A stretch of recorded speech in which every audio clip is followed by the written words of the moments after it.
Hello everyone, আজকে আমরা চলে যাব আমাদের ট্রেড থিওরি সার্ভেইংয়ের সম্বন্ধে কিছু জানতে। দেখো, এখানে আমরা ফার্স্ট পেজ আমাদের যেটা দেখতে পাচ্ছি, ইন্ট্রোডাকশান টু সার্ভেইং, অর্থাৎ সার্ভেইংয়ের ইন্ট্রোডাকশন আমরা আজকে করব। নেক্সট আমাদের রয়েছে ডেফিনেশন অফ সার্ভেইং, অর্থাৎ সার্ভেইংয়ের ডেফিনেশন এখানে আমাদের টেকনিক্যালি ভাষায় লেখা রয়েছে। এই ডেফিনেশনটা আমরা পড়ে নেব এবং আমাদের সুবিধা মতো আমরা এক্সাম্পল দিয়ে বুঝে নেব যে সার্ভেইংটা কী জিনিস। এখানে দেখো ডেফিনেশনে কী বলছে, surveying is the art and science of determine the relative positions of various points or station on the surface of the earth by measuring the horizontal and vertical distance। কি বলছে, surveying is the art and science, অর্থাৎ surveying যে ব্যাপারটা, যে জরিপবিদ্যা যে ব্যাপারটা, সেটা কিন্তু বিজ্ঞানের উপর ভিত্তি করে রয়েছে, অর্থাৎ সায়েন্সের উপর বেস করে রয়েছে। এবং ইট ইজ দ্য আর্ট, এটা হচ্ছে এক ধরনের কৌশল বা কলা বা শিল্প আমরা বলতে পারি, যেটা কি ডিটারমাইন করে, দেখো, of determine the relative position of various points or station on the surface of the earth by measuring। এই যে আর্থ সারফেস, যে সারফেসের উপরে আমরা রয়েছি, আমাদের সমস্ত রকমের জিনিসগুলো রয়েছে যে সারফেসের উপরে, আর্থ সারফেস, সেই আর্থ সারফেসের উপরে থাকা রিলেটিভ পজিশন, অর্থাৎ পাশাপাশি থাকা দুটো অবজেক্টের মধ্যে কী বের করছি আমরা, কি ডিটারমাইন করছি, the horizontal and vertical distance. দুটো অবজেক্টের মধ্যে যে হরাইজন্টাল দূরত্বটা, অর্থাৎ সরল রৈখিক যে দূরত্বটা, এবং ভার্টিক্যাল ডিস্টেন্স অর্থাৎ উলম্ব যে দূরত্বটা, সেটা আমরা নির্ণয় করছি সার্ভেইংয়ের সাহায্যে। তো এই হচ্ছে আমাদের টেকনিক্যালি ডেফিনেশনে আমরা এইটুকু বুঝতে পারলাম যে surveying is the art and science of determine the relative position of various points or station on the surface of the earth by measuring the horizontal and vertical distances. এরপর যদি আমরা নন টেকনিক্যালি ভাষায় যদি আমরা বুঝতে যাই, এক্সাম্পল হিসেবে ধরে নাও আমরা যে আর্থ সারফেসে রয়েছি, সেই আর্থ সারফেসটা একটু নয়, অনেকটা বড় আর্থ সারফেস। সেই আর্থ সারফেসে আমরা একটা ছোট্ট ভিলেজ ধরে নিলাম। সেই ভিলেজে আমাদের বিভিন্ন রকমের জিনিস রয়েছে, যেমন একটা ভিলেজে যেসব ফিচার্সগুলো থাকে তোমরা সবাই জানো, যে সেখানে একটা ছোট পন্ড থাকতে পারে, একটা জঙ্গল থাকতে পারে, সেখানে রাস্তা রয়েছে, বা সেখানে বড় বড় বাড়ি রয়েছে, বড় ছোট অনেক ধরনের। এই যে বিভিন্ন রকমের জিনিস নিয়ে একটা ভিলেজ তৈরি হচ্ছে, সেই ভিলেজটাতে যদি আমরা দেখি যে পাশাপাশি যে দুটো বাড়ি রয়েছে এবং সেই বাড়িগুলোর দূরত্ব আমরা জানি না, বা একটা বাড়ি আর একটা বাড়ি থেকে কতটা ছোট বা কতটা বড় আছে সেটা আমরা জানি না, সেইটা আমরা যে কৌশলের সাহায্যে নির্ণয় করব, সেই দুটো বাড়ির মধ্যে যে দূরত্বটা বা সেই দুটো বাড়ির মধ্যে যে উচ্চতাটা বা তাদের যে ডিফারেন্সটা কতটা বড় বা কতটা ছোট আছে, কতটা উঁচুতে আছে, কতটা নিচুতে আছে, সেটা যে নির্ণয় করব যে কৌশলের মাধ্যমে, সেটাই হচ্ছে আমাদের সার্ভেইং, অর্থাৎ জরিপবিদ্যা। দুটো বাড়ি যে আছে সেটা যদি আমরা দূরত্বটা নির্ণয় করি, সেখানে আমরা পেয়ে যাবো হরাইজন্টাল ডিস্টেন্স, অর্থাৎ সরল রৈখিক দূরত্ব। এবং একটা বাড়ি দোতলা আছে, একটা বাড়ি একতলা রয়েছে, এবং সেই দুটো বাড়ির মধ্যে যে উচ্চতাটা, দোতলা বাড়িটা একটু উঁচু হচ্ছে এবং হাইটটা বেশি, এবং একতলা যে বাড়িটা সেটার হাইটটা কম, সেই যে ডিফারেন্সটা আমরা নির্ণয় করছি সেটা একটা ভার্টিক্যাল ডিস্টেন্স, অর্থাৎ উলম্ব যে দূরত্ব। তাহলে আমরা এইখানে টেকনিক্যালের ভাষা এবং নন টেকনিক্যালি যে আমরা বুঝতে গেলাম, সেটা কিন্তু একই রকমের। যে আমরা কোনো রিলেটিভ পজিশনে থাকা দুটো অবজেক্ট, এখানে অবজেক্ট কোনগুলো হলো, দুটো বাড়ি, সেই অবজেক্টগুলোর মধ্যে যে আমরা কী বার করছি, হরাইজন্টাল ডিস্টেন্সে বার করছি আর ভার্টিক্যাল ডিস্টেন্সে বার করছি, সেটা যে কৌশলে আমরা বার করছি, মানে যে আর্টের সাহায্যে আমরা বার করছি, সেটাই হচ্ছে আমাদের সার্ভেইং। তাহলে আমাদের ডেফিনেশন মোটামুটি বোঝা গেল, এটা হচ্ছে সার্ভেইংয়ের ডেফিনেশন। নেক্সট আমরা চলে আসছি objective of surveying. Next page আমরা দেখতে পাচ্ছি, এখানে অবজেক্টিভে কী লেখা আছে সেগুলো আমরা একটু পড়ে নেব। অবজেক্টিভে লিখেছি যে the object of surveying is two prepare A map, অর্থাৎ সার্ভেইং যে আমরা করব সেখানে আমরা একটা ম্যাপ তৈরি করব বা একটা প্লট তৈরি করব, অর এ প্ল্যান বা একটা প্ল্যান তৈরি করব। ঠিক আছে, আমরা কোনো একটা জায়গাতে প্রজেক্ট করার আগে, টেকনিক্যালি যখন আমরা কোনো একটা জায়গাতে প্রজেক্ট বানাই, তখন সেই প্রজেক্টটা বানানোর আগে কিন্তু আমরা একটা প্ল্যান বানিয়ে নিই, মানে ইমাজিনারি একটা প্ল্যান বা রাফ একটা প্ল্যান আমরা বানাই বা একটা ম্যাপ তৈরি করি, তারপর সেখানে আমরা কাজ বা ওয়ার্ক শুরু করে থাকি। তো অবজেক্টিভেও সেটাই বলেছে যে surveying is two prepare A map or plan, যেটাতে কী কী শো করবে, to show the relative position of the object on the surface of the আর্থ সারফেসে থাকা বিভিন্ন ধরনের অবজেক্টের, ভেরিয়াস টাইপের যে রিলেটিভ অবজেক্ট রয়েছে, সেই অবজেক্টগুলোর পজিশনগুলোকে শো করবে সেই ম্যাপটার সাহায্যে। The map or plan is drawn to some suitable scale, এই যে সুইটেবল স্কেলটা ইউজ করেছে। স্কেল যখন আমরা ড্রয়িং পড়েছি তখন আমরা স্কেলের বিভিন্ন কনভার্ট পেয়েছি, যেমন large scale, small scale, etcetera, বিভিন্ন রকমের স্কেলের। যে এইখানে সুইটেবল স্কেল কেন বলেছে, আমরা যে ম্যাপটা প্রিপেয়ার করছি, যে ম্যাপ প্ল্যানটা আমরা তৈরি করছি, সেই প্ল্যানটাতে আমরা আমাদের সুবিধা মতো কিন্তু স্কেল ইউজ করব, সেটা লার্জ স্কেলও হতে পারে, স্মল স্কেলও হতে পারে, যখন যেটা প্রয়োজন হবে আমরা সেটা ইউজ করব। তাহলে এখানে সাম সুইটেবল স্কেলের সাহায্যে আমরা আঁকছি। ইট অলসো শোজ, সেখানে আর কি কি দেখা যেতে পারে, boundaries of a district, state and countries too, বলছি সেখানে হতে পারে যে কোনো একটা কান্ট্রির বা কোনো একটা স্টেটের বা কোনো একটা ডিস্ট্রিক্টের বাউন্ডারিটা মানে পুরো এরিয়াটাকে আমরা সেই ম্যাপের সাহায্যে দেখাচ্ছি। আর কি ইট অলসো ইনক্লুড, সেখানে আরও কী কী ইনক্লুড মানে অন্তর্নিহিত রয়েছে, অন্তর্গত রয়েছে থাকছে কী কী, details of different engineering features such as boundary, road, railway, dams, canal. তোমরা আশা করি সবাই জানো যে ইঞ্জিনিয়ারিং ওয়ার্ক বলতে আমরা কোনগুলো বুঝি, এই যে বিল্ডিং বানাচ্ছি সেটা একটা ইঞ্জিনিয়ারিং ওয়ার্কের মধ্যে পড়ে, রোড, রেলওয়ে যে ট্র্যাকগুলো বানাচ্ছি সেগুলো একটা ইঞ্জিনিয়ারিং ওয়ার্কের মধ্যে পড়ে, এই যে ড্যাম, ব্যারেজ বা ক্যানেল বা ইরিগেশন ক্যানেল বিভিন্ন ধরনের যে জায়গাগুলো রয়েছে এগুলো সব ইঞ্জিনিয়ারিং ওয়ার্কের মধ্যে পড়ে। তো এই যে সার্ভেইং, অবজেক্টিভ অফ সার্ভেইং এইখানে দেখো ইনক্লুড করেছে কী কী, যে বিভিন্ন ধরনের ইঞ্জিনিয়ারিং ফিচার্স কী কী, যেখানে থাকছে বাউন্ডারি, যেখানে থাকছে বিল্ডিং, যেখানে থাকছে রোড, যেখানে থাকছে রেলওয়ে ট্র্যাক বা রোডওয়ে ট্র্যাক বা ড্যামস বা কেনেল এটসেট্রা। ঠিক আছে, এগুলো ছিল আমাদের অবজেক্টিভ সার্ভেইংয়ের। নেক্সট আমরা চলে যাচ্ছি ইউজ অফ সার্ভেইং, আমাদের 5 নম্বর পিপিটি পেজে রয়েছে। দেখো ইউজ অফ সার্ভেইং, কী কী পারপাসে আমাদের সার্ভেইং, এই যে জরিপবিদ্যাটা কী কী পারপাসে কাজে লাগে সেগুলো আমরা জানবো। এখানে আমাদের কতগুলো পয়েন্ট করে লেখা রয়েছে, আমরা ফার্স্ট পয়েন্ট থেকে আলোচনা করব। ফার্স্ট পয়েন্টে কী আছে আমি একটু জুম করে নিচ্ছি।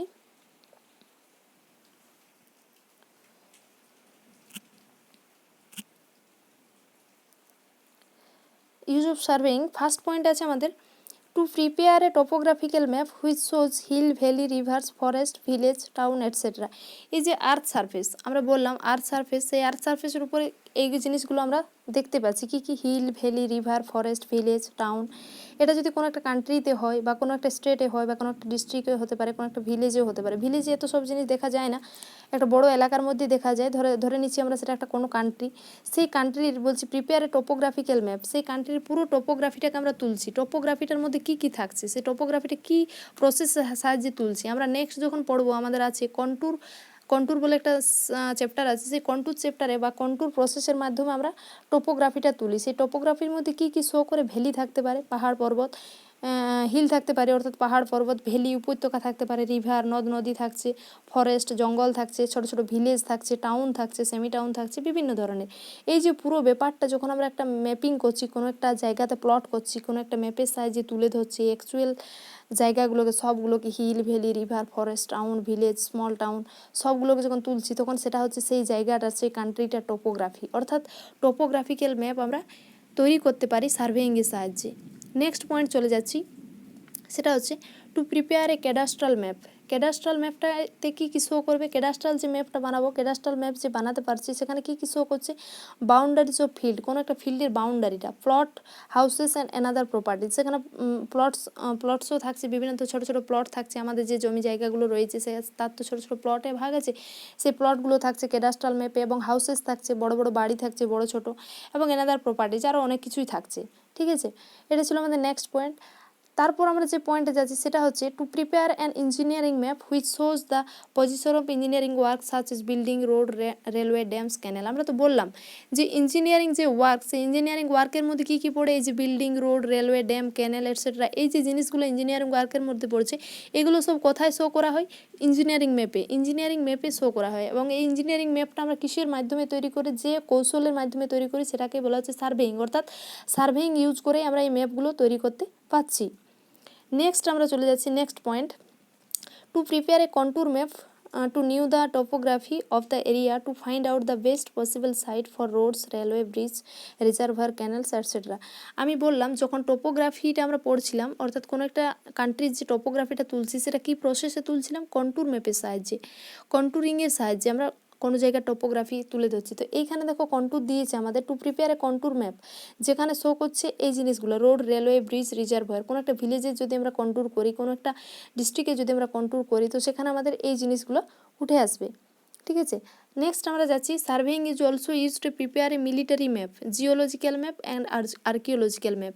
এইসব ম্যাপিংয়েও আমাদের সার্ভেইং ইউজ হয়, জিওলজিক্যাল ম্যাপ, মিলিটারি ম্যাপ এবং আর্কিওলজিক্যাল ম্যাপ, অর্থাৎ আর্কিটেক্টরা যে ম্যাপে তোলে সেটাকে আর্কিওলজিক্যাল ম্যাপ বলছে, ভূতত্ত্ববিদ্যা যেটাকে তোলা হয় সেখানে জিওলজিক্যাল ম্যাপ, এবং মিলিটারি যে সেনাবাহিনী সংক্রান্ত যে ম্যাপ সেটা হচ্ছে আমাদের মিলিটারি ম্যাপ। ঠিক আছে, তারপর আসছে আমাদের for setting out work and transferring details from the map on the ground, অর্থাৎ এই যে গ্রাউন্ডের বিভিন্ন ধরনের ওয়ার্ক যে করছি সেই ওয়ার্কের পুরো সেটিং আউট করছি আমরা ম্যাপের সাহায্যে। অর্থাৎ ইউজ অফ সার্ভেইংয়ের মধ্যে আমরা অনেকগুলো পয়েন্ট পেলাম এবং এই পয়েন্টগুলো বা এই ম্যাপগুলো আমরা সার্ভেইংয়ে ইউজ করছি বা সার্ভেইংয়ের সাহায্যে তুলছি। এরপর চলে যাচ্ছি আমরা ক্লাসিফিকেশান অফ সার্ভেইং। দেখো ক্লাসিফিকেশান অফ সার্ভেইংয়ের যে পেজটা আমরা দেখতে পাচ্ছি সেখানে 2 টাইপসের ক্লাসিফিকেশান হয়েছে। তার আগে আমার একটা পেজ মিসিং হয়ে গেছে, সেই পেজটা ছিল যে মেন ক্লাসিফিকেশান, বেসিক ক্লাসিফিকেশান। আমরা যদি বেসিক ক্লাসিফিকেশান আমি একটু বলে দিচ্ছি যে বেসিক ক্লাসিফিকেশান হচ্ছে দুটো পার্টে আমরা সার্ভেইংকে ভাগ করছি। একটা হচ্ছে প্রিলিমিনারি ক্লাসিফিকেশান আর একটা হচ্ছে সেকেন্ডারি ক্লাসিফিকেশান। এখানে আমাদের যদিও পিপিটিতে নেই, মিস্টেক হয়ে গেছে পেজটা, যাই হোক। তো primary classification and secondary classification. তো প্রথমে আমরা চলে যাব প্রাইমারি ক্লাসিফিকেশানে। দেখো প্রাইমারি ক্লাসিফিকেশানের পেজটাতে আমরা দুটো টাইপ দেখতে পাচ্ছি। প্রাইমারি ক্লাসিফিকেশান দুভাগে করছে, একটা হচ্ছে প্লেন সার্ভিং আর একটা হচ্ছে জিওডেটিক সার্ভিং।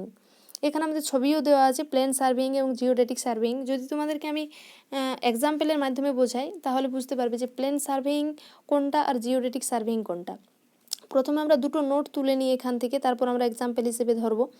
এই যে প্লেন সার্ভেইংয়ে দেখো 3 নম্বর পয়েন্টটাতে আমাদের লেখা আছে যে প্লেন সার্ভেইং জেনারেলি করা হয় when the surveying is conducted over the area less then 260 square kilometre they are treated a plane surveying. অর্থাৎ আমরা এইখান থেকে বুঝতে পারছি যে 260 স্কোয়ার কিলোমিটার এরিয়ার মধ্যে আমরা প্লেন সার্ভেইংটা করতে পারি। এখান থেকে আমরা বুঝতে পারবো 260 স্কোয়ার কিলোমিটার যে জায়গাটা সেটা নিশ্চয়ই একটা কম এরিয়া, যেটা যেখানে ডিটেলস আমরা দাঁড়িয়ে থেকে মেজার করতে পারি, বা একটা ছোট এলাকা বোঝাচ্ছে, ছোট এরিয়ার মধ্যে বোঝাচ্ছে 260 স্কোয়ার কিলোমিটার।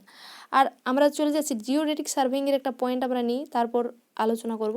জিওডেটিক সার্ভেইংয়ের লাস্ট পয়েন্টে দেখো আমাদের আছে মোর দেন 250 স্কোয়ার কিলোমিটার। মোর দেন অর্থাৎ এই যে 250 স্কোয়ার কিলোমিটার বা 260 অ্যাপ্রক্সিমেট 260 স্কোয়ার কিলোমিটার যদি আমরা নিই, সেই স্কোয়ার কিলোমিটারের থেকে বেশি জায়গা মানে অনেকটা এলাকা জুড়ে যদি আমরা যে সার্ভেটা করব সেটা হচ্ছে জিওডেটিক সার্ভে, এবং যেটা কম এলাকার মধ্যে যেটা লেস দেন 260 স্কোয়ার কিলোমিটার মধ্যে যদি করি তখন সেটা হচ্ছে প্লেন সার্ভেইং। যদি আমরা এক্সাম্পল ধরে নিই, ফার্স্ট আমাদেরকে জানতে হবে যে আমরা যে আর্থ সারফেসে বসবাস করছি, যে আর্থ সারফেসে আমরা জরিপবিদ্যা করছি, সেই আর্থ সারফেসের আকৃতি কী রকমের। আমাদের আর্থ সারফেসের আকৃতি আমরা ছোটোবেলায় ভূগোলে পড়েছি যে স্ফেরয়েডাল আকৃতি, অর্থাৎ গোলকীয় বা উপগোলকীয় আকৃতির।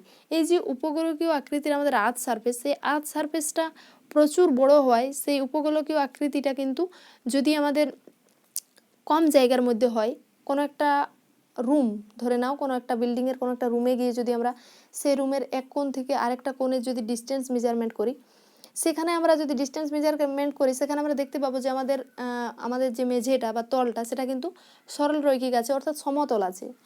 তাহলে আমাদের আর্থ সারফেসটা উপগোলকীয় হলেও যদি আমরা কম জায়গার মধ্যে করছি, যখন মেজারমেন্ট কম জায়গার মধ্যে যখন আমরা সার্ভে করছি, তখন কিন্তু আমাদের সেই জায়গাটাকে সমতল মনে হচ্ছে।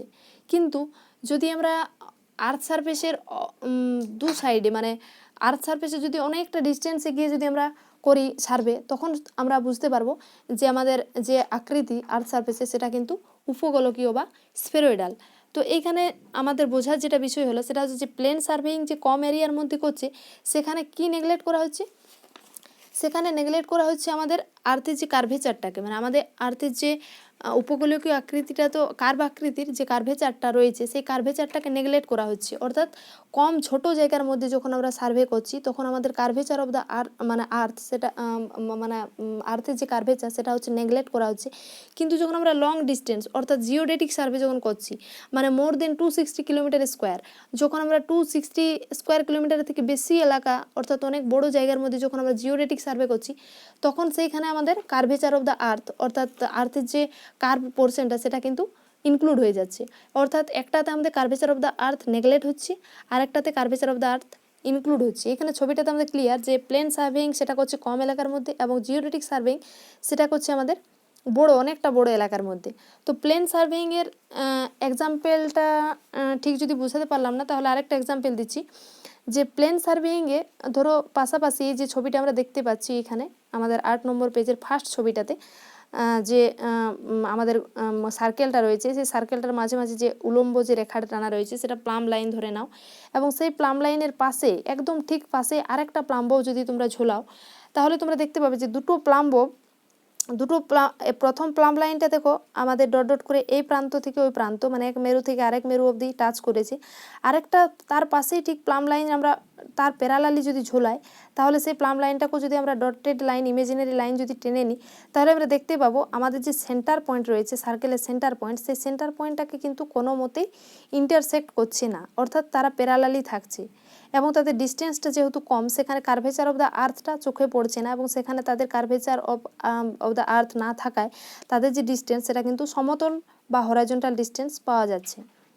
এরপর যদি আমরা জিওডেটিক সার্ভেতে যাই তাহলে জিওডেটিক সার্ভেতে কী দেখতে পাবো?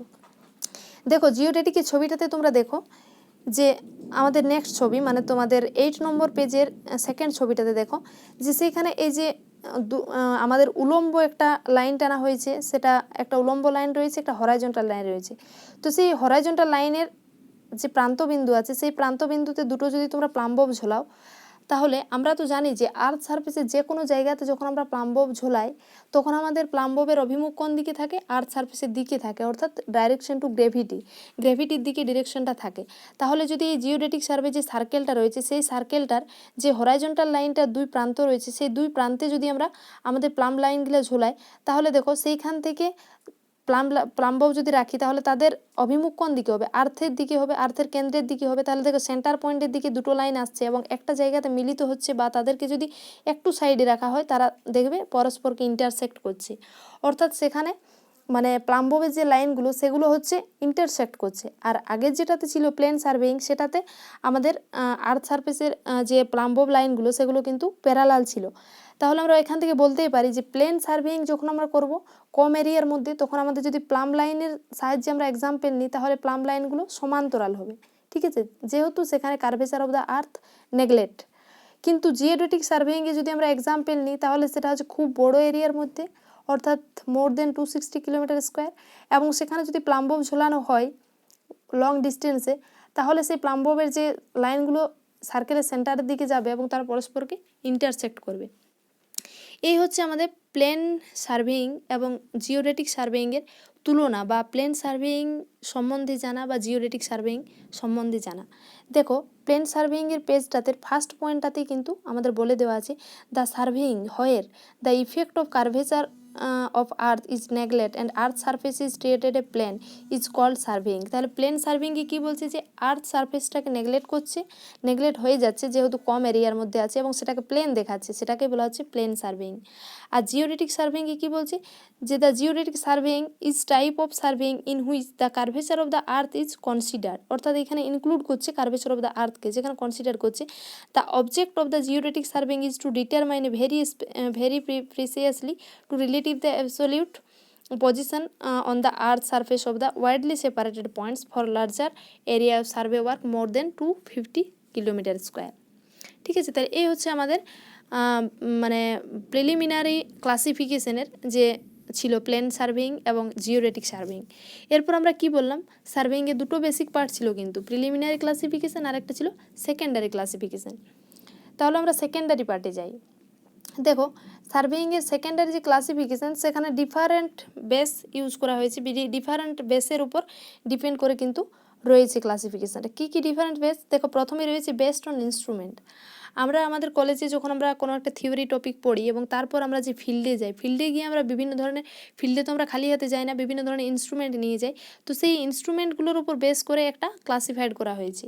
কী কী ইনস্ট্রুমেন্ট? দেখো ইনস্ট্রুমেন্টের উপর বেস করে কী কী সার্ভে হয়। দেখো চেন সার্ভে হয়, যেখানে আমরা চেন রেঞ্জিং রড, অ্যারো এই সবগুলো ইউজ করছি। কম্পাস সার্ভে আছে, যেখানে আমাদের মেন হচ্ছে কম্পাসটা ইউজ করছি। তারপর হচ্ছে আমাদের প্লেন টেবিল সার্ভে, তারপর হচ্ছে আমাদের থিওডোলাইট সার্ভে, এবং তারপর আছে টেকিওমেট্রি, আর তারপর হচ্ছে ফটোগ্রাফি সার্ভে। এগুলো হচ্ছে ইনস্ট্রুমেন্টের উপর বেস করে হয়, মানে এগুলোতে ইনস্ট্রুমেন্ট ছাড়া কিন্তু এই সার্ভেগুলো করা যাবে না। নেক্সট হচ্ছে দেখো based on method, triangulation survey এবং ট্রাভার্স সার্ভে। আমাদের কিন্তু প্রত্যেকটা সার্ভে, এই যে চেন সার্ভে পড়লাম, কম্পাস সার্ভে পড়লাম, প্লেন টেবিল সার্ভে পড়লাম, এগুলো যেমন ইনস্ট্রুমেন্টের উপর বেস করে হয় তেমনি এই সার্ভেগুলো কিন্তু একটা মেথডের উপর বেস করেও আছে। কি কি মেথড? সেটা হচ্ছে ট্রায়াঙ্গুলেশন সার্ভে আর একটা হচ্ছে ট্রাভার্সিং সার্ভে। নেক্সট আমরা চলে আসছি বেসড অন অবজেক্ট, অর্থাৎ অবজেক্টের উপর বেস করে যে সার্ভেগুলো হয়। দেখো প্রথমেই দেওয়া আছে আমাদের জিওলজিক্যাল সার্ভে, অর্থাৎ ভূতত্ত্ব জরিপবিদ্যা। মাটির নিচে ভূতত্ত্ব মানে ভূগোলে যে ভৌগোলিক যে জরিপবিদ্যা সেটা হচ্ছে জিওলজিক্যাল সার্ভে। তারপর আছে আমাদের মাইন সার্ভে। মাইন সার্ভে অর্থাৎ কি, মাইনিংয়ে যারা কাজ করে, যেমন সুড়ঙ্গ, গতিপথ বা গর্ত বা খাদ, এই সম্বন্ধে যে সার্ভেটা, জরিপবিদ্যাটা, সেটা হচ্ছে আমাদের মাইন সার্ভে। তারপর হচ্ছে আর্কিওলজিক্যাল সার্ভে, অর্থাৎ আর্কিটেক্ট ইঞ্জিনিয়াররা এই সার্ভেতে কাজ করে। আর্কিওলজিক্যাল সার্ভে অর্থাৎ প্রত্নতাত্ত্বিক বিদ্যা। প্রত্নতাত্ত্বিক বিদ্যাটা হচ্ছে আমাদের, বা প্রত্নতাত্ত্বিক জরিপবিদ্যা, সেটা হচ্ছে আমাদের আর্কিওলজিক্যাল সার্ভে। তারপর আসছে আমাদের মিলিটারি সার্ভে। এগুলো আমরা সব সার্ভেইংয়ের পারপাসে পড়লাম একবার, যে military map, archaeological map, geological map, সেইগুলোই হচ্ছে এক একটা এখানে জরিপবিদ্যা। আর্কিওলজিক্যাল সার্ভে, এরপর হচ্ছে মিলিটারি সার্ভে অর্থাৎ সামরিক জরিপবিদ্যা, যেটা সামরিক বাহিনী আমাদের যেমন আছে সামরিক জরিপবিদ্যা, তাদেরকে নিয়ে যে জরিপবিদ্যাটা, এইগুলো হচ্ছে আমাদের বেসড অন অবজেক্টের উপর। তারপর আছে আমাদের নেচার অফ ফিল্ড। এই যে আমরা আর্থ সারফেসের গল্প এতক্ষণে করলাম, আর্থ সারফেস তো আমাদের, আর্থ সারফেসে তো শুধুমাত্র একটা জিনিস নেই, আর্থ সারফেসে আমাদের অনেক ধরনের জিনিস রয়েছে। যেমন আমাদের কি বলবো, স্থলভূমি রয়েছে, জলভূমি রয়েছে, বা জল, স্থল বা আকাশ, যেটাকে আমরা বায়ুমণ্ডল বলছি, বায়ুমণ্ডল রয়েছে। এই যে 3 টাইপসে নিয়ে আমাদের আর্থ তৈরি, বা আর্থ সারফেসে থাকা অবস্থায় আমরা এগুলো দেখতে পাই। যেমন স্থলভূমিতে আমরা আছি, বা জলভূমি আমরা দেখতে পাই, বা বায়ুমণ্ডলও আমাদের চোখে পড়ে। তো এইগুলোকে নিয়ে যে নেচার অফ ফিল্ড, আমাদের প্রকৃতি বা ভূমির মাটির প্রকৃতি অনুযায়ী যে ক্লাসিফাইডটা, সেটা আমরা এখানে পড়বো। দেখো, ল্যান্ড সার্ভে আছে। ল্যান্ড সার্ভে অর্থাৎ ভূমি জরিপবিদ্যা। ভূমি আমাদের স্থলভূমিতে আর্থ সারফেসের উপরে যে জরিপবিদ্যাটা করছি, সেটা হচ্ছে আমাদের ল্যান্ড সার্ভে। এবং আর্থ সারফেসের উপরে আরেকটা সার্ভে হয়, সেটা হচ্ছে মেরিন সার্ভে, অর্থাৎ সামুদ্রিক জরিপবিদ্যা, যেখানে জলাশয়ে যে জরিপবিদ্যাটা করা হয়। তারপরে আছে আমাদের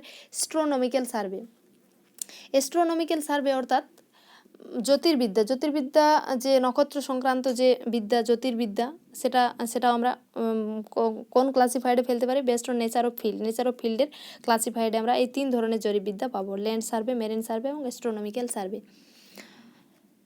ঠিক আছে, তো এই হচ্ছে আমাদের সার্ভেইংয়ের জাস্ট ইন্ট্রোডাকশন পার্ট এবং ক্লাসিফিকেশান পার্ট, দুটো পার্টে আমরা আজকে পড়লাম, ইন্ট্রোডাকশন, পারপাস এবং ক্লাসিফিকেশান। তো থাকে এগুলোই। নেক্সট পেজে আমাদের আসবে সার্ভেইংয়ের আরও ডিটেলসে। নেক্সট যখন আমরা ক্লাসে আসবো তখন পড়ে নেব। Thank you.